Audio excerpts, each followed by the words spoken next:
उधर ईरान पर लगा था सबका ध्यान, इधर उत्तर कोरिया ने हिलाया युद्धपोत में खुद बैठा तानाशाह किम जोंग।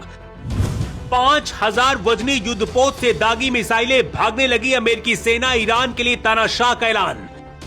जिसका डर था वही हुआ, समंदर में किम जोंग ने उतारा परमाणु मिसाइलों वाला सबसे घातक डिस्ट्रॉयर। अमेरिका और इजराइल दाग रहे थे मिसाइलें, तभी सामने युद्धपोत के साथ दिखा तानाशाह किम जोंग। देखते ही भागने लगी अमेरिका की सेना। युद्ध के बीच अचानक से क्या करने वाला है उत्तर कोरिया? सवाल ये नहीं कि अमेरिका क्या करेगा, सवाल ये है कि आखिर दुनिया को आंख दिखाने वाला अमेरिका उत्तर कोरिया के तानाशाह के सामने घुटने क्यों टेक देता है? ट्रंप के पैर क्यों कांपने लगते हैं? और बयान देने से भी अमेरिका डर रहा है। लेकिन ईरान से युद्ध के बीच उत्तर कोरिया जो कर रहा है, ईरान को अपना दोस्त कहने वाले किसी भी देश ने ऐसी ताकत नहीं दिखाई।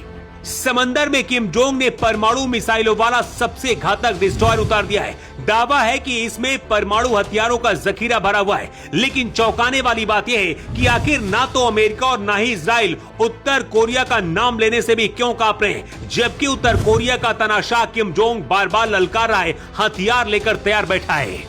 युद्ध के बीच तानाशाह किम जोंग चुपचाप क्या कर रहा है? जैसी खबर अमेरिका तक पहुंची, ईरान से ज्यादा खौफ में उत्तर कोरिया से इजराइल और अमेरिका है। अमेरिका और इजराइल को तभी समझ जाना चाहिए था जब खामनेई की मौत के बाद सबसे आक्रामक बयान किम जोंग ने दिया। किम जोंग ने अमेरिका और इजराइल को तबाह करने के लिए ईरान की मदद करने का ऐलान किया। तानाशाह किम जोंग ने कहा, अगर ईरान हमसे मदद मांगता है तो हम उत्तर कोरिया के लोग इजराइल के खिलाफ इस्तेमाल के लिए मिसाइलें देने के लिए तैयार बैठे हैं।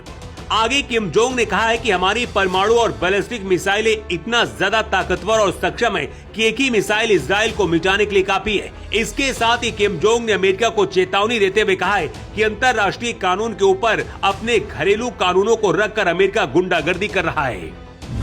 अमेरिका, इजराइल सहित ईरान जब करीब 13 देशों से लड़ रहा है, उधर उत्तर कोरिया ने अचानक जैसी 5000 टन वजनी युद्धपोत से क्रूज मिसाइलें दागी, इजराइल और अमेरिका में खलबली मच गई, क्योंकि पहली तानाशाह किम ईरान की मदद करने का ऐलान कर चुका है। किम जोंग ने चीन और रूस के साथ भी एक एसोसिएशन किया है। मतलब गलती से भी अगर अमेरिका उत्तर कोरिया में घुसने की गलती करता है तो चीन और रूस अमेरिका पर टूट पड़ेंगे।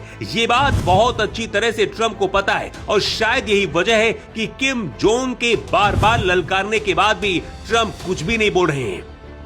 उत्तर कोरिया ने अपने नए 5000 टन वजनी चोहोन युद्धपोत से रणनीतिक क्रूज मिसाइलें दागी हैं। उत्तर कोरिया मीडिया के अनुसार इन मिसाइलों को रणनीति कहा गया है, जिसका अर्थ ये है कि ये परमाणु हथियार ले जाने में सक्षम हो सकती है।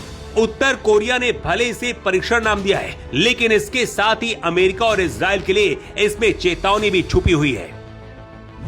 उत्तर कोरिया के पास ऐसी इंटरकॉन्टिनेंटल बैलिस्टिक मिसाइलें हैं जो सीधे अमेरिका तक हमला करने में सक्षम बताई जाती हैं। अगर अमेरिका उत्तर कोरिया को टारगेट करता है तो किम जोंग उन पहले परमाणु हमले की धमकी दे चुके हैं। उधर इजराइल के लिए उत्तर कोरिया इसलिए खतरनाक है क्योंकि ईरान और सीरिया जैसे इजराइल के दुश्मनों को एडवांस मिसाइल तकनीकी और हथियार सप्लाई करता है। उत्तर कोरिया से सीधी भिड़ंत का मतलब होगा कि मध्य पूर्व में इजराइल और अमेरिका विरोधी गुटों को और भी घातक हथियारों से लैस कर सकता है।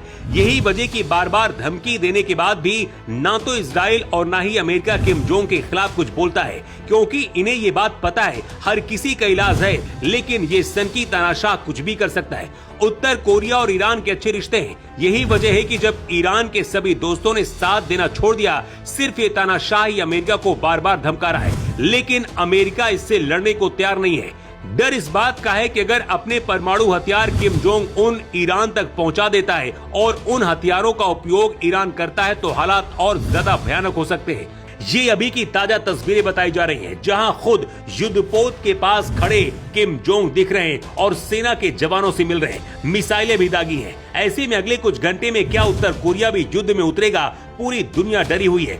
वैसे ईरान के समर्थक चाहते हैं कि ईरान की तरफ से किम जोंग युद्ध में उतरे, लेकिन अगर ऐसा होता है तो क्या ये सही होगा? अपनी राय आप कमेंट बॉक्स पर लिखकर जरूर बताएं।